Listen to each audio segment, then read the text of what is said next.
This crowd rises to its feet. Vaccaro slammed it home. Garland left wing, free ball. Perfect! Garland front of the lane, lob to Mobley. Pow! And Allen blocked the shot at the rim. Pow! With the left hand and a foul. Welcome to the Chase Down Podcast, part of the Cavs Media family. I'm your host, Justin Rowan. The Chase Down is presented by Fubo TV. Watch over 100 channels of live sports and TV for half the cost of cable. There's no contract and no commitment. Try for free at FuboTV.com. The Cleveland Cavaliers came back against the Charlotte Hornets to get a much-needed win. I would not have felt good to drop that one to the Charlotte Hornets. But speaking of comebacks, making his return to the Chase Down Podcast, proud new father, Carter Rodriguez. Carter, how you doing, buddy? I'm doing well. Young Artie is doing great. A very pleasant child. Giving me some pretty good sleep. I'm averaging about 5 hours a night, knock on wood. Which, you know, any parent will tell you that's amazing. 2 weeks in. This is his he turned 2 weeks as of today. Mama's healing up well, and it's funny, people don't realize this, but when you're on paternity leave, the one thing you do is watch a lot of stuff, because you're just trapped in place by this creature that's just laying on your lap. So I've been watching much more than usual. Many of our very kind listeners would say. So I'm coming in ready. Thank you so much for covering for me, but I'm ready. I got takes. I've been ruminating, and I'm ready to talk. Well, I'm happy that one of your children is being well behaved. Now you have to deal with your misbehaving child, which is, of course, me, the one that you will never be able to control, Carter, no matter how hard you try. On the front end, Darius Garland made his return against the Charlotte Hornets. Was really happy to see him play. A little nervous with that quad contusion. Had 2 injury scares in that game, from shaking his right arm after some contact to hand injury as well, but he played through it, played fantastic in that game.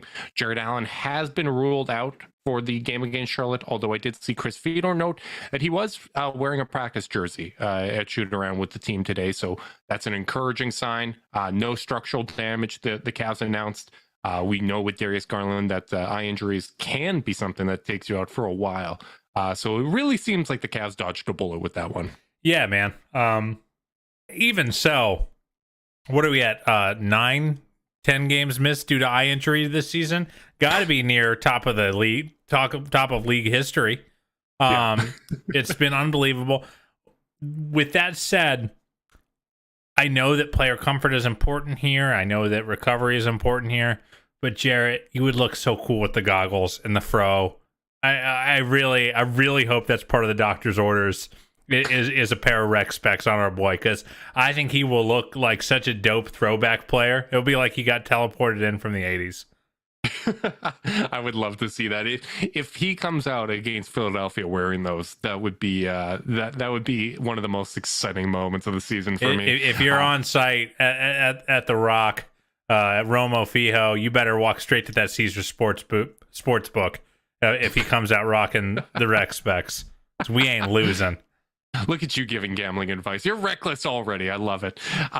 Team-friendly gambling advice, though. Yeah, there you go. That's fair. The Cavs are going to be playing their final back-to-back of the season, playing Charlotte once again, and then playing against the Philadelphia 76ers. That last game of Charlotte was the last time this season the Cavs will have a rest advantage as well. So maybe that game kind of gave you a little bit of encouragement, just a reminder that you can play well on the second night of a back-to-back. And as we've talked about many times, the importance of taking care of that first leg of a back-to-back really can help dictate how competitive you're going to be in that second one. So I think you and I would both like to see the Cavs play well on Tuesday night, but their odds of winning that game and playing well go up significantly if they get the kind of production that they got from both Ricky Rubio and Karis LeVert on Sunday afternoon, I guess. Isn't one funny thing about these baseball series that, like, not only do we get Charlotte on the second half of a back-to-back, we also get them on their third game in 4 nights as a direct byproduct. So it's really a true double whammy of rest disadvantage for the Hornets here. And I think that, you know, you almost hope that they got the rough one out of the way where they just, I mean, they couldn't hit the broadside of a barn shooting, and in a rare exception, it was the backcourt that couldn't shoot. The rest of the Cavs went 5 of 11 from three. The star shooting backcourt, the only really reliable shooters on the team, went 2 of, what was it, 16? Sounds right. Yeah, and really, I think they, in a lot of ways, got bailed out by amazing defense down the stretch, where they totally shut Terry Rozier's water off, and they got timely buckets from Ricky Rubio and Karis LeVert, who combined for 26 points. And man, it doesn't take much, Justin. It doesn't take much production from the bench for it to feel good. Yeah, it really doesn't. And it's nice to see back-to-back very good games from Karis LeVert. I thought he was very good in that second game against Miami. And it's kind of interesting when Evan and I were discussing, hey, maybe some Ricky minutes need to be cut back so Karis can get more ball handling reps. I think the best case scenario is that Karis just kind of ups his assertiveness when he is on the court, and you can get production from both he and Ricky Rubio, right? Because the more ball handlers and playmakers you have, the more dynamic your offense is going to look.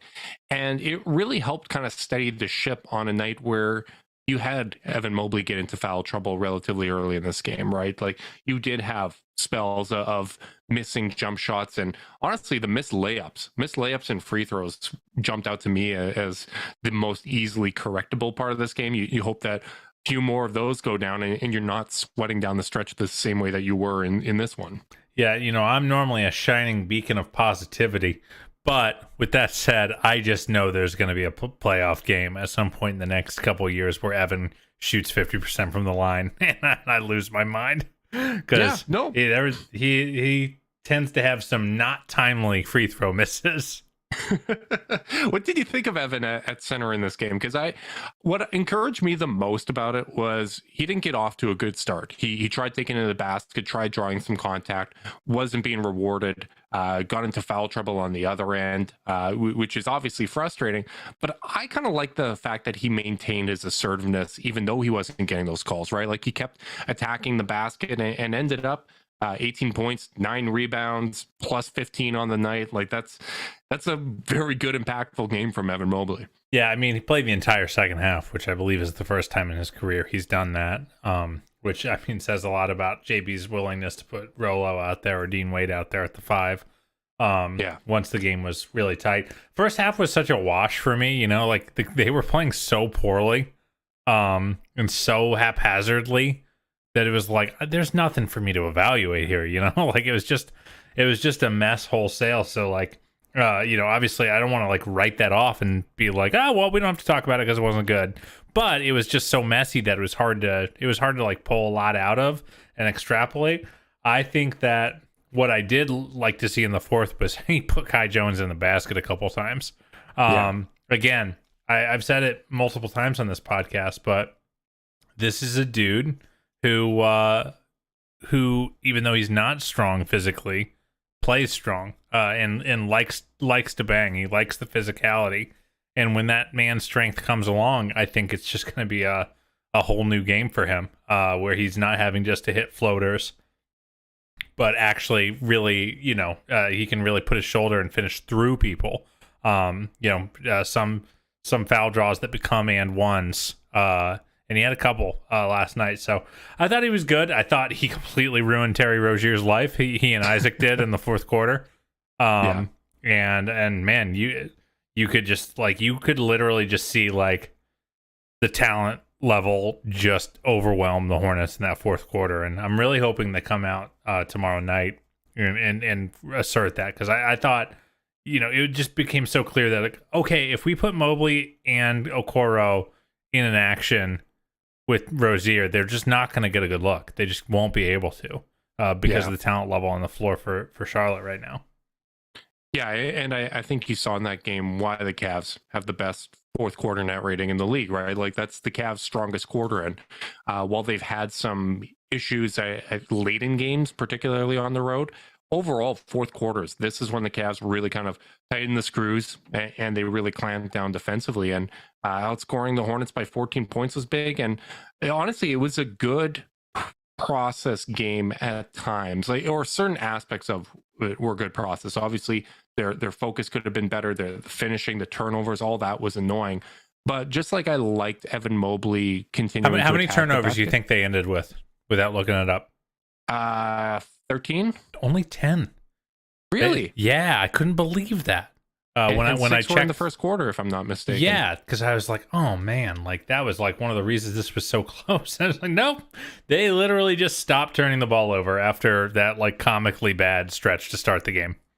Yeah, and I like that not only did Mobley keep attacking even though the results weren't there early on, I like that Darius kept pulling from three even though he wasn't hitting his shots, right? Like a 2 for 10 game to me is very encouraging from him because we know he can obviously hit those shots. He's one of the better 3-point shooters this season, but getting that volume up is really, really important. Like I want him and Donnie to combine for at least like 16 to 18 threes a game, like they have two to. A quarter. There's no, Justin, there's literally no road to this team being a volume 3-point shooting team without it. They must take 16 threes a game.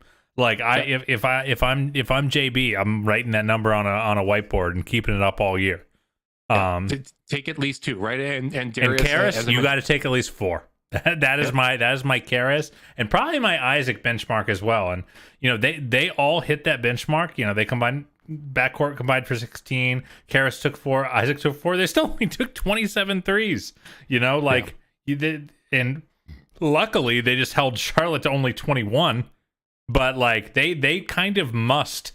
These are the players, they must hit these minimums just to be viable in the modern NBA. I mean, I was watching Lakers Knicks last night, and it was like, whoa, this is a different sport than I've been watching the last couple of weeks.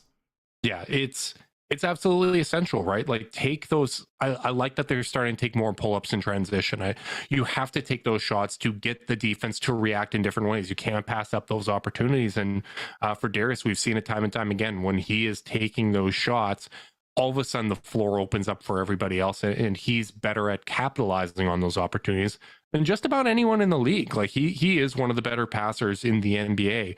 And you see the impact. Like he was plus 22 against Charlotte. That's ridiculous in a close game where the Cavs won by 6.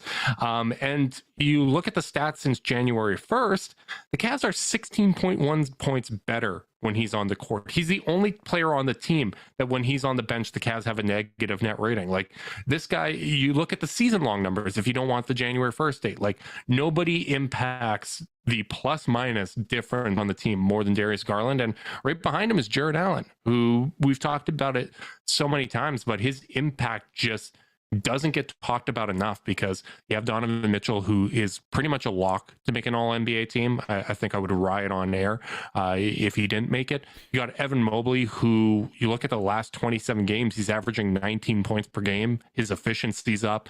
Like that leap is coming. Go read Jackson Frank's article on this if you haven't already. He did a terrific job. But and Darius Garland is having the best season of his career. So you have those 3 guys getting so much attention. You sometimes forget just how much Jared Allen moves the needle. And while Mobley's gotten better at playing center, you also see, hey, we get in foul trouble with Evan Mobley early on. You're playing a lot of Rolo. You're not going to be doing well in those minutes. And man, I don't know about you, but I kind of hope that Diakite is active for the next game because I've liked his minutes in previous games where Jared was not available. Yeah, I've I think it's probably time for me to air a few grievances that have been building up over the last 2 weeks. Oh boy.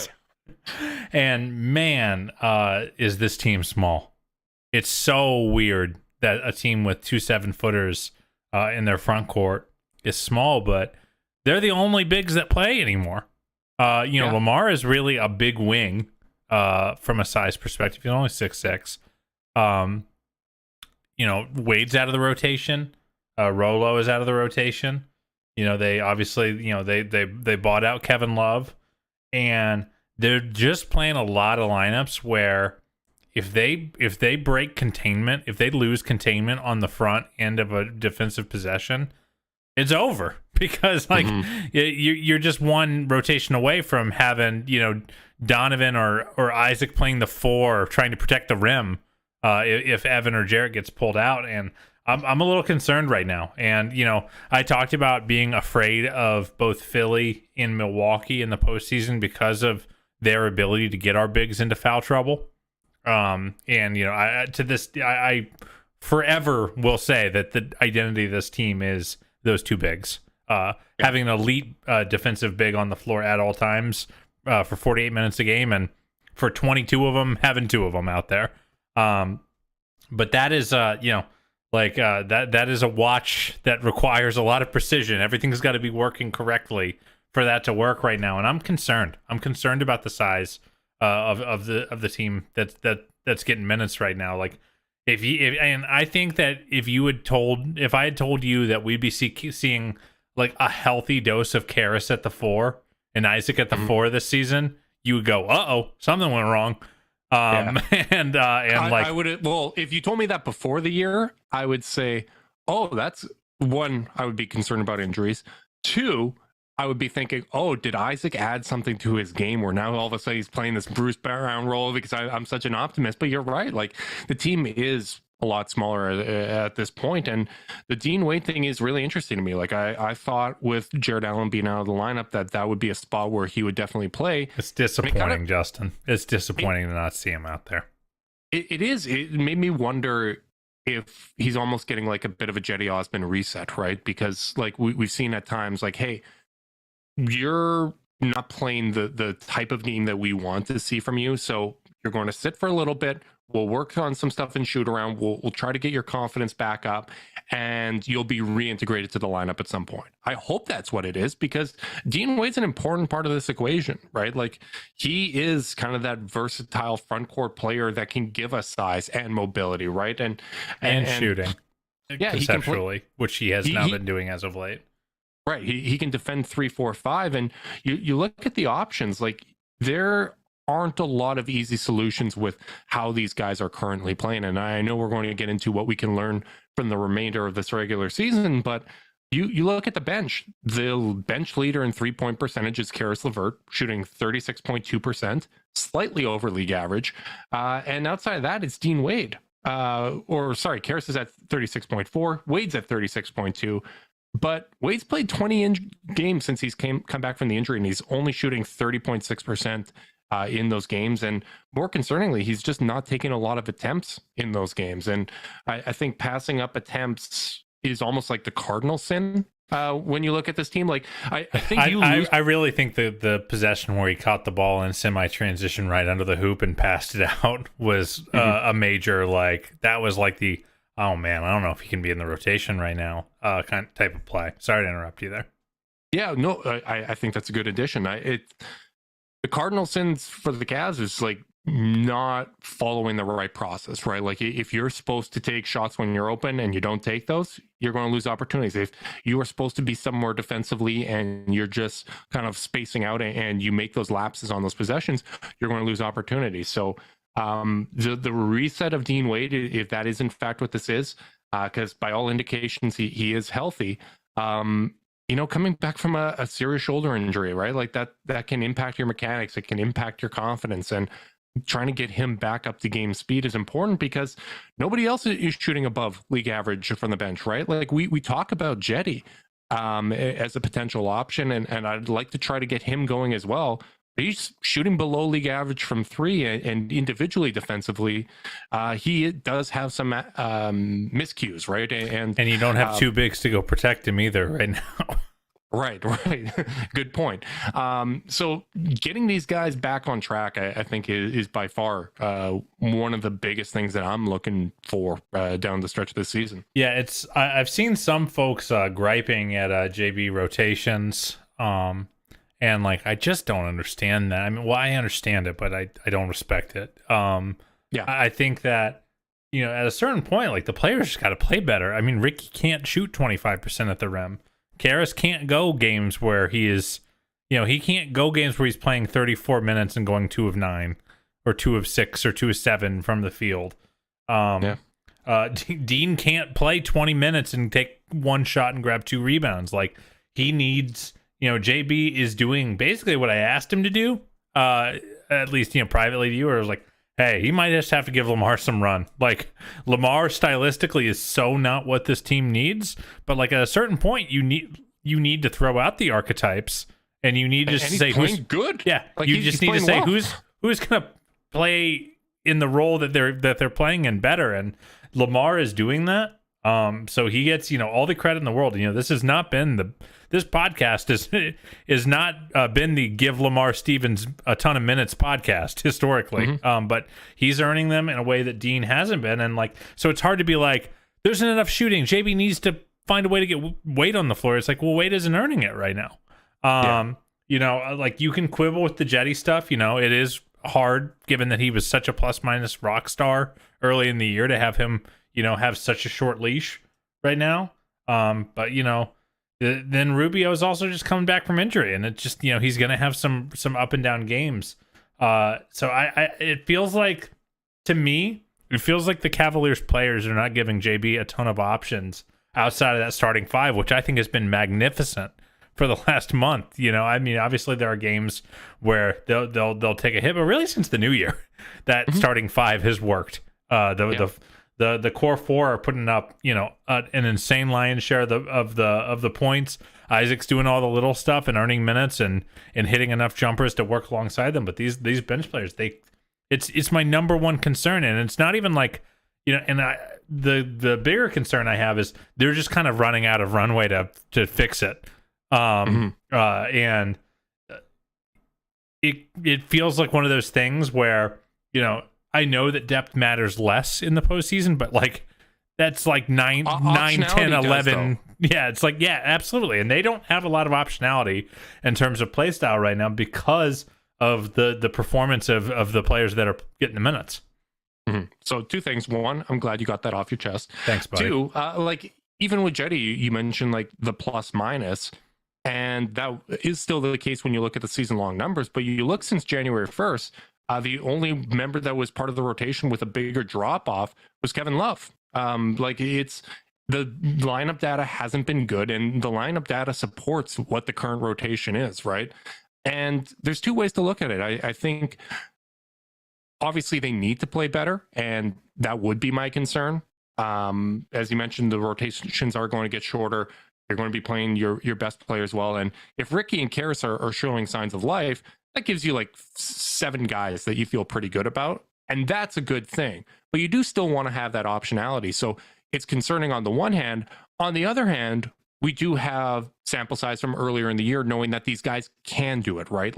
That I think that's the reason for angst is, Dean, when he gets his confidence together, when the shot's there, he's a really, really impactful player that really moves the needle. You can throw him on a whole bunch of different assignments. He can defend 3 through 5.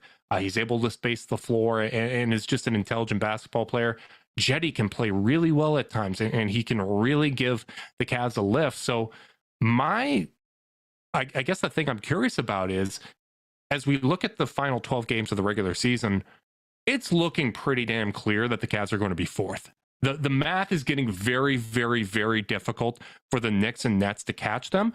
So if that's the case, and you have these games where you kind of take care of business and you have some minutes to play around with, do the Cavs start to go a little bit experimenting, trying to get these guys reintegrated and get them into a groove, because that's going to pay long-term dividends?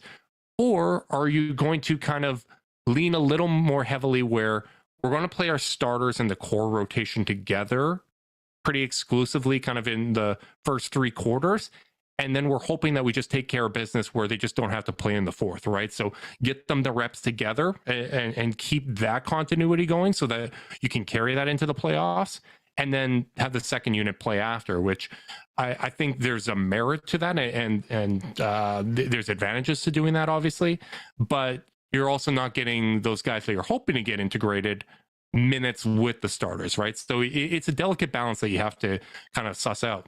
Yeah, and I think you're 100% right on the 4 seed thing. I've basically stopped standings watching. I've stopped scoreboards watching, especially Philly. We're just not going to catch Philly. They got through the roughest part of their schedule and won a lot of games. Won most of them. And they are peaking at the right time, and And as much as you want to play the schedule game, like the game still got to get played. And Philly went out and they took care of business in a way that I think is like insanely commendable. I think that team is hitting their stride right now, heading into the postseason. A take I dropped while you're away. I want to get your thoughts on. Philly is the third best team in the NBA. Oh yes, I think so. Though actually all three to go through. Wait, no, I actually don't think that. Sorry, I think Phoenix is the third best team in the NBA. Okay.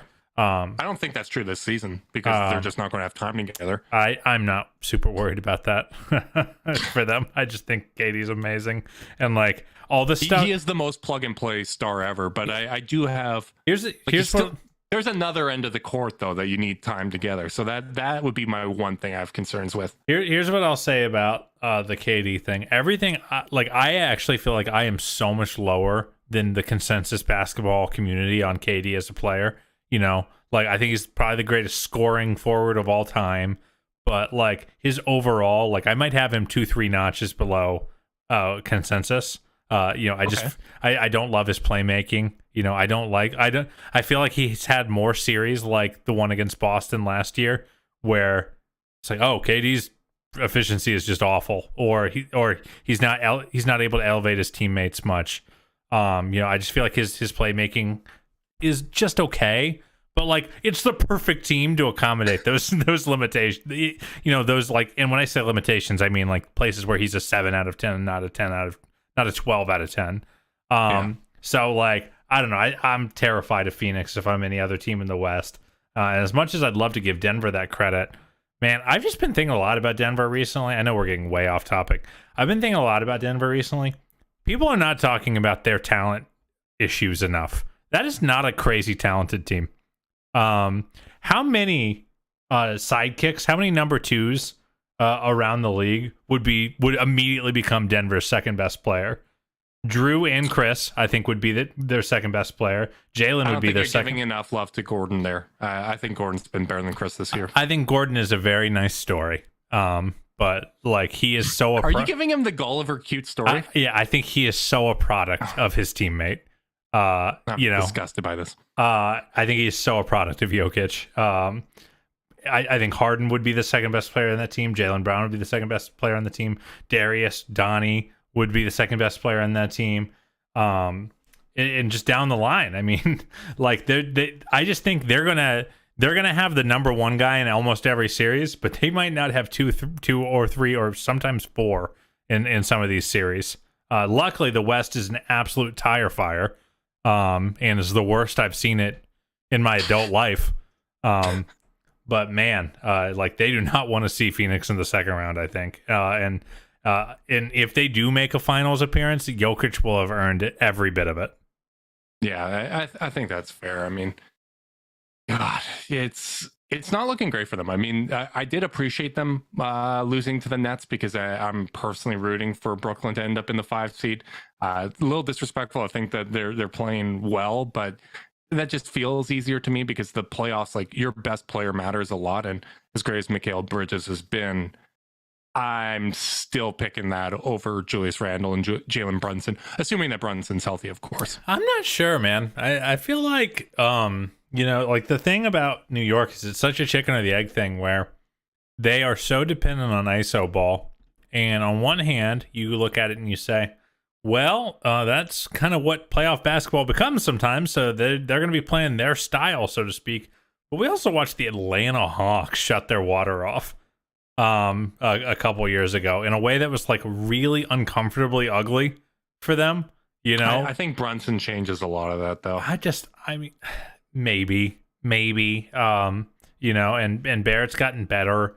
I feel like with 7 games to scheme and make Julius Randle be a great player, I just don't know if he's a great player. Maybe I'm wrong. But like the 3-point shooting variance of Brooklyn, I think Cavs fans are underrating when they're talking. Like one of the ways the Cavs can lose in the first round is if they get bombed out of the series. Yeah. Is if the Cavs are taking 26 threes a game and making 9 or 10 of them, and the other team's taking 40. Which again, why I'm picking Brooklyn over the Knicks. If I got Brooklyn's bombing, bro. Brooklyn is I know bombing they are. away from three. They're taking so many every game. Like every single player on their team. Everyone is 6'9", only with like shooting talent. Yes. So like all I'm saying is like I'm scared of any series where we're gonna face the math problem, and I just feel like Brooklyn's gonna take at least 10 to 15 more threes a game than we are, if they get hot for 3 or 4, then it's like, oh man, this sucks. Like we're way better than them and we're gonna lose. Like that, like I just sense that could like that possibility I think is more real than people want to admit it is, as compared to a Knicks series where like they have the better players. The Knicks definitely have a more talented team with a more functional identity that has like, they planned it, as opposed to this like amalgamation of wings and shooters that Brooklyn has. That's like complementary players just going nuts. But yeah, I think both series would be hard. And like, I think anyone who thinks that you're getting a cakewalk against Brooklyn is wrong. I think their shot generation is going to be a bit of a problem, especially against this Cavs defense. But you are right about the math problem. God, you're sitting here. You're not high on Denver. You're not high on the Knicks. But I do know from personal experience, you're very high on Zoom. Support for this podcast and the following message comes from Zoom. 500,000 businesses connect using Zoom, a single platform for phone, chat, workspaces, events, apps, and video. Zoom enables real-time collaboration for teams around the globe. Zoom, how the world connects. Well done, buddy. Yeah, you look tickled with that one. I was. Caught me off guard. Let's get into some seeding talk. Now that we're discussing other teams around the league, the Cavs have 12 games left in the regular season. Things are looking pretty good for them, as I alluded to. They have a 3-game lead over both the Nets and the Knicks. Honestly, you're looking at the schedule, and let's say the Cavs really don't play well down the stretch, which for them is 500 basketball. Their worst month of the year was January, where they alternated wins and losses. That would get them at 49 wins already. A pretty impressive accomplishment. I feel great about their chances of getting 50. But in the scenario where they go 6-6 to end the year, the Knicks would need to go 9-3, assuming they beat the Cavs, to pass Cleveland. If the Cavs beat the Knicks, it's 10-2. So we are in a situation where, let's say the Knicks lose 2 games between now and that matchup in the end of the month. That matchup might not even have real weight and significance to it, right? Like, I think it would just kind of, you want to have a good impression against them if you are going to face them in the first round. You might want to try out some stuff. So there is going to be meaning behind it. But in terms of who's actually going to get the 4th seed, Cavs are going to be in a pretty good position there. So obviously winning that game makes things a whole lot easier. The Nets would have to go 10-4 to pass the Cavs if the Cavs only play 500 basketball. And you look at the remaining schedule for Cleveland, it's pretty damn favorable. So in terms of should win games, you play Charlotte twice, you play Orlando twice, you play Washington, you play Houston, and you play Indiana. That's 7. Then you got Philly, Brooklyn, Atlanta, and the Knicks. You take care of business against those 7, you're at 50 wins, and then it just turns into how well you play in those 5 other matchups. So the scenario is really working out well for the Cavs. And if you just want to look at kind of the math of this, all indications say that the Cavs are probably going to have home court in the first round, barring something kind of catastrophic. Yeah, I mean, it does certainly feel that way. I think, the chance of them fumbling the bag it's not there, but like, I would say 500 basketball against this schedule would be really disappointing. So like, and like even then that's unlikely like to drop. So, I think you're 100% spot on that this is so unlikely to move. It really is a matter of who's going to win that jockeying match between Brooklyn and the Knicks for that 5-6 spot.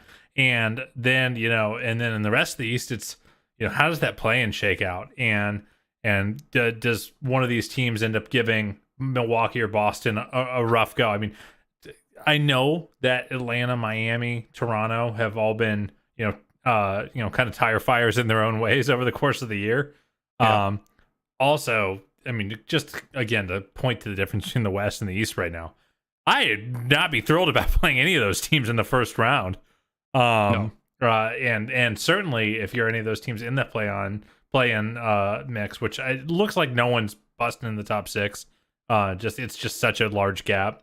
But like, I think any of those teams can beat any of those teams in a single elimination format. So it just does feel like, to your point, the Cavs are going to be at 4.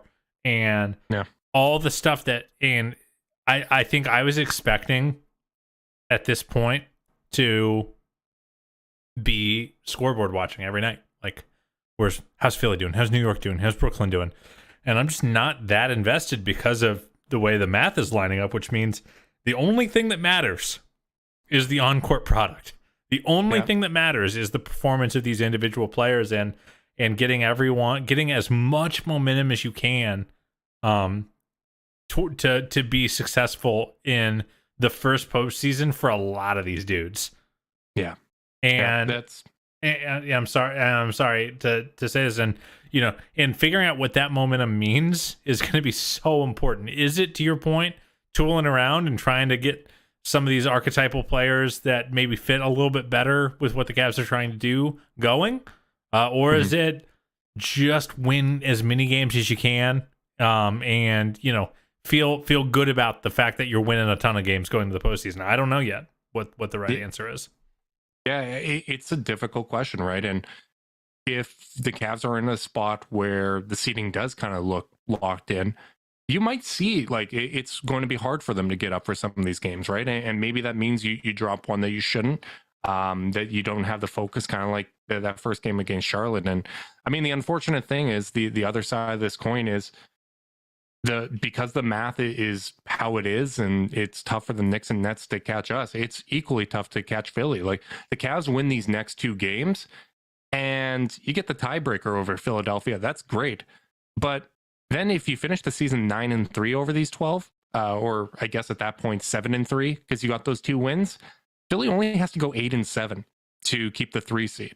Like, that's not really asking a whole lot of them, right? You're 5 losses back with 12 games to go. You're not catching them. You're just not.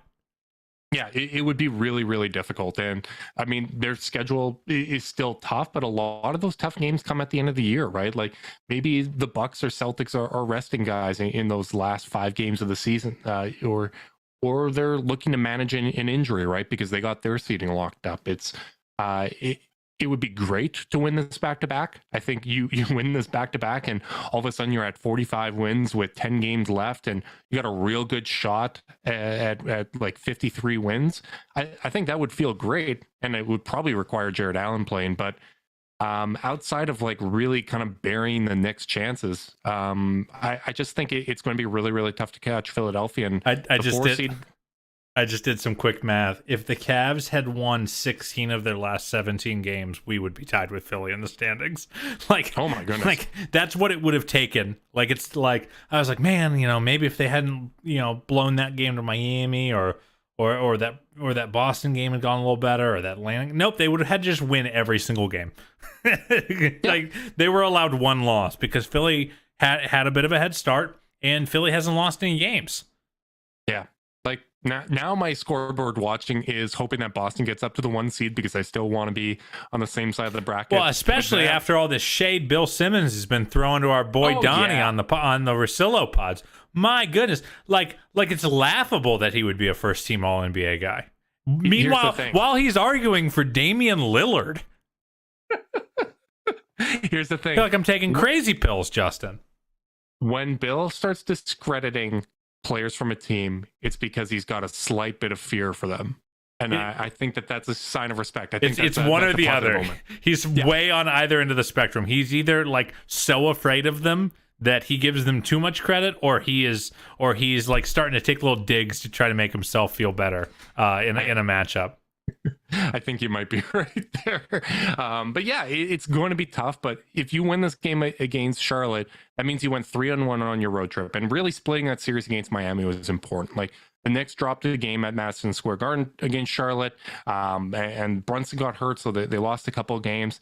And you went from only being 1 game up of the Knicks to being 3 games up. So really taking care of your business in those 7 must-win games, and honestly, or I should say should-win games that you have left.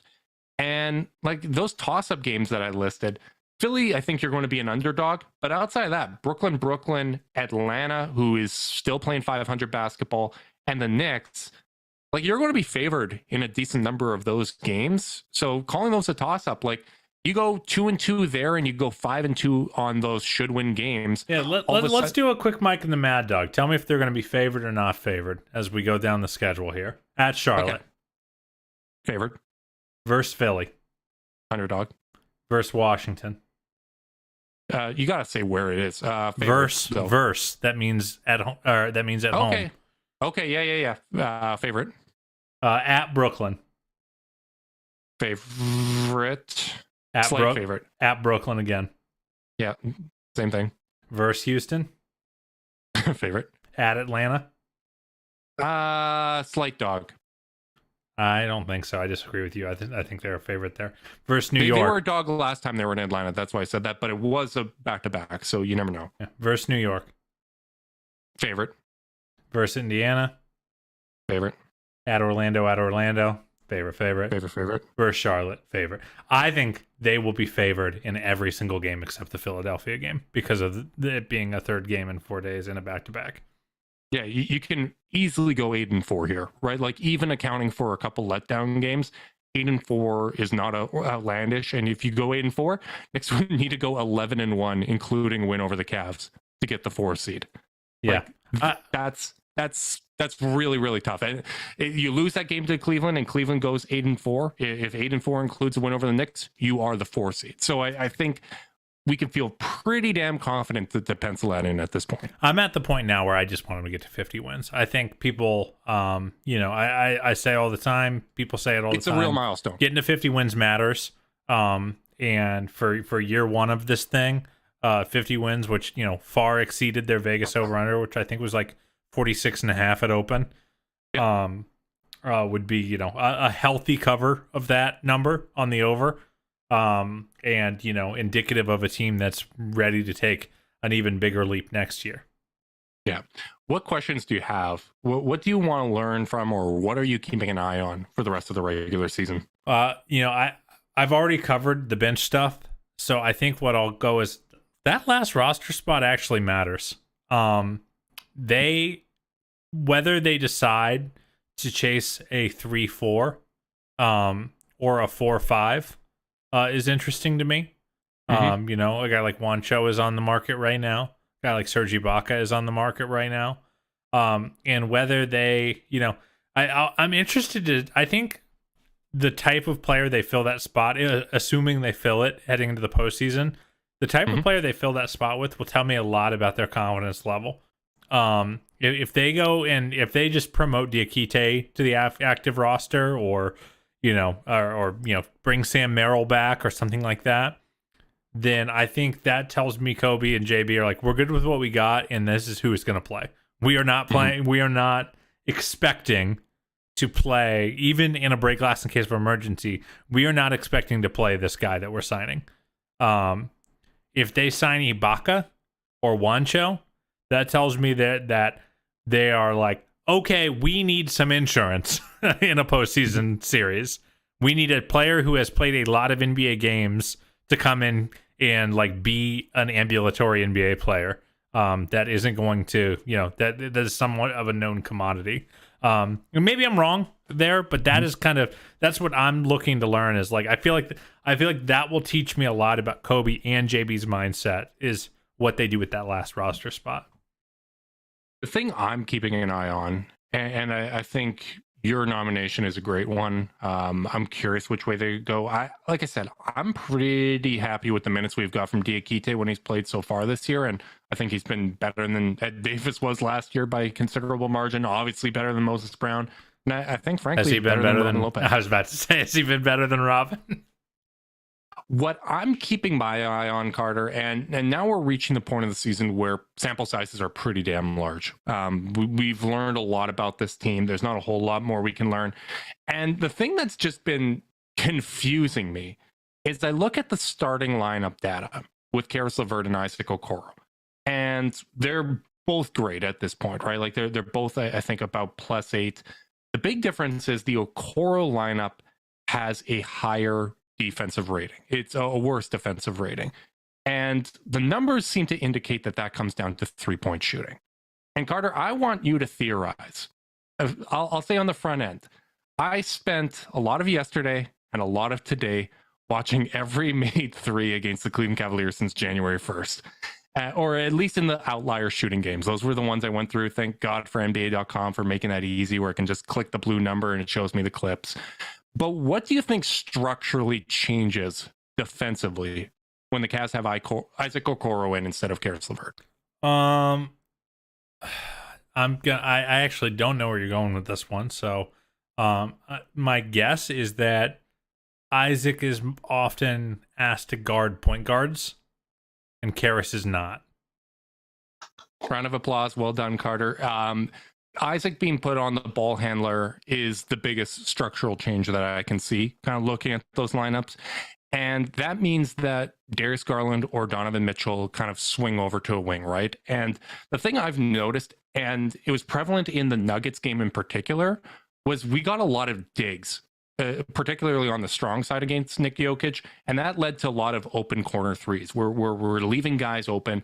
And it's the corner 3-point percentage that jumps out with that lineup. And some of that is luck, but I have noticed that Donovan Mitchell and Darius Garland in particular, and even Karis LeVert in some of those lineups too, where it's Okoro and LeVert, they'll dig in and kind of concede those opportunities.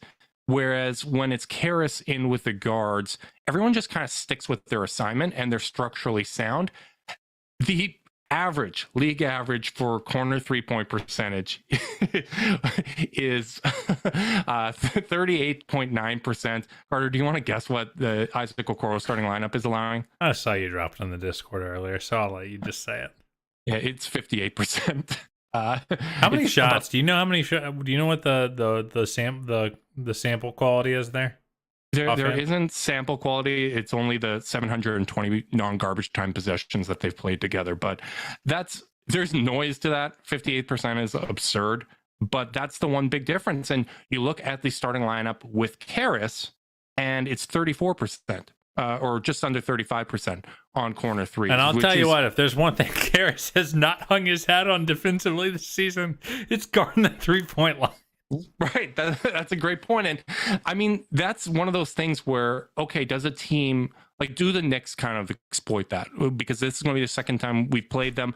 Is it just simply a case of, do these guys need to kind of stay home a little bit more, right? Because as I said, there is a luck component to it, but that was the one thing that I could find kind of structurally that is different. And you're always looking at the numbers and then you go back to the film to see why, right? Or vice versa, right? Like you see something in film and I wonder if that's working out, and you go look at the tracking data. But overall, like the 3-point numbers against have actually normalized a fair bit for the Cavs.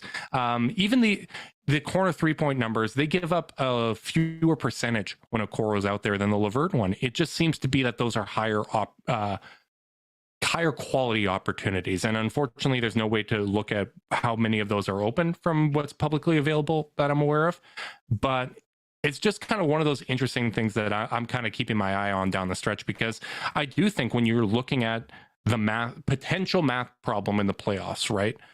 The ways to shrink that are reducing the number of attempts teams get and increasing the attempts of the guards. And we touched on the guard component at the start, but that's kind of the one thing defensively that I've noticed. In general, the Cavs obviously are the best defense in the league. Their 3-point defense in terms of wide open frequency allowed is near the best in the league. It's just this one area where corner threes are the only outlier. It's the above the break threes. The Cavs are doing a very good job on those. Yeah, I mean, at this point, I'm just so confident in that starting lineup's ability to be competitive, to do enough to outscore their opponents. You know, like Isaac is shooting well enough. The volume shooting from that backcourt makes the lack of spacing elsewhere survivable. You know, a la the Warriors that I've talked about several times, where you can play 2-3 non-shooters next to Steph and Clay because they're insane. Yeah. I think that it really does. Even though those numbers might be the case, like let's say they do give up 5% more open threes, or like the contests matter less because it's Darius closing out instead of Isaac or Karis. Like I still think the trade-off, like my eye test still says Isaac's, like that. It's a good trade off. It's a great trade off. Like since the start of January, when Isaac was named the starter, like they have a plus 7.4 net rating. They have a 121 offensive rating, a 113.7 defensive rating, right? Like I think some of this is just kind of trusting the defense, right? Like Darius doesn't need to dig in on Nick Jokic on the strong side when he's posting up in the high post and like leave KCP, right? Like some of those are lapses, and like there is not going to be a single thing we notice on this podcast that the Cavs coaching staff hasn't picked up. Like, I don't know, right? Justin. I think we're pretty savvy. Like I'm sure that's something that they talk about, and like you even see like there was a possession against Charlotte where they helped off the strong side, and even though it was contested, it was a late contest, and JB was kind of, his arms flew up and he's yelling. Like obviously you don't want to do this, and I think sometimes with the guards in particular, it's something that happens because they're at a size disadvantage. So let's generate a turnover, right? Like Darius and Donnie are both such productive players when it comes to generating steals this year. I think just having faith in the system and staying home with shooters, you're going to give up open shots. I think they only give about 2% more corner 3-point frequency than like Boston, as an example. But it's just the wide open attempts I see. Usually it's over helping. It's trying to do a little bit too much defensively. And I think staying home a little more frequently could help alleviate that. And some of it's also just going to be regression. Teams aren't going to shoot 58%. That's absurd. Yeah, though, I mean, you're playing better teams. I'm really interested to see how like the rubber meets the road there. Like we talked a little bit about how the Knicks playing style there, ISO heavy, bucket getting style. Like it's either going to be awesome for them. 5 out. Like it's either going to be awesome for them in the postseason because they're so used to it, or like their over dependence on it will end up killing them. I kind of feel the same way about the Cavs in a lot of ways, where the pace. Is the pace actually going to suit them super well? Like, is it not a glitch but a feature? Is like, will the fact that the guys who do shoot threes for the Cavs, like the fact that they are super duper snipers, like how many times have we seen like okay shooters that are role players on other teams that just they can't shoot in the postseason? Like, because that extra attention, the better closeouts, the extra game planning and stuff like that, those guys turn into pumpkins. Whereas like the Cavs are like, yeah, we're still cool with that because we weren't counting on Isaac to hit a bunch of threes anyway. It's going to be a real interesting like chicken or the egg thing where I just don't know. I don't know if that kind of stuff makes them less susceptible to playoff pain or more susceptible to playoff pain. Mm-hmm. I would still like more shooters on this team, but right now, like this is not, like it or not, like with the exception of that last roster spot, this is not GM season. This is players and coaches season. It's trying to assess what we have, what works, what doesn't work, right? And as you so eloquently have put it, like what lessons you're going to learn from this season, right? Like I'm still very firmly in the camp that I think Karras off the bench could really help this team if they're able to add shooters. It's just you're always running into that dilemma where he's possibly your best path to add shooters, right? So we'll see what it ends up meaning for them. But this is going to be a very interesting 2-game stretch. We'll be podcasting after the Philly game, and if they win both these games, which I'm not counting on. I would guess that you win Philly, against Charlotte and you lose. Playing the way they're playing. Yeah, especially Philly, 2 days rest, Cavs traveling second night back to back. You might not have Jared Allen. Like that's, you got to have Jared to have a chance. Let's be honest. But even if there is the split, we're 1-1. The Cavs are going to be in a really, really awesome position, especially if Knicks and Nets lose their next game, which I think they're both underdogs in those games. So big thanks to all of our listeners for tuning in live. We'll be going live after the Sixers game as well. And again, a big welcome to my co-host Carter Rodriguez. Carter, it's great to have you back, buddy. Oh, it's nice to be back, bud. It was hard being away though. I thought all your guests were lovely. It's always nice getting to listen to this thing as a kind of satisfied consumer, and it was great. Thanks, man, and a big thanks as well to producer Matt Gold, who got us live on YouTube. Oh, and was Goldie. Just the golden boy. He's the greatest. Really appreciate all his support all the time. Even when he's not filling in for you from a production standpoint, he is just the absolute best. So big thanks to Matt Gold. Big thanks to all our listeners tuning in live on YouTube. Make sure you like and subscribe. Click notification bell so you know when we're going live. If you're listening via podcast, you can leave us a rating, your review, subscribe, unsubscribe, resubscribe, and help cook those books. If you want to be part of the Chase Down's exclusive Discord chat, send a screenshot of the review to chasedownpod@gmail.com. However you choose to support us, we really do appreciate it. Make sure you guys are staying safe out there. Until next time, go Cavs.